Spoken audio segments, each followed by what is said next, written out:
கன்னத்தில் கை வைத்து சின்ன பையன் கவலையில் தோட்டத்தில் நின்றிருந்தான்.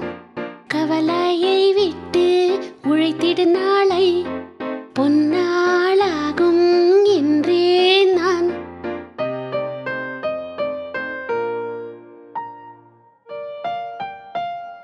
கன்னத்தில் கை வைத்து சின்ன பையன் கவலையில்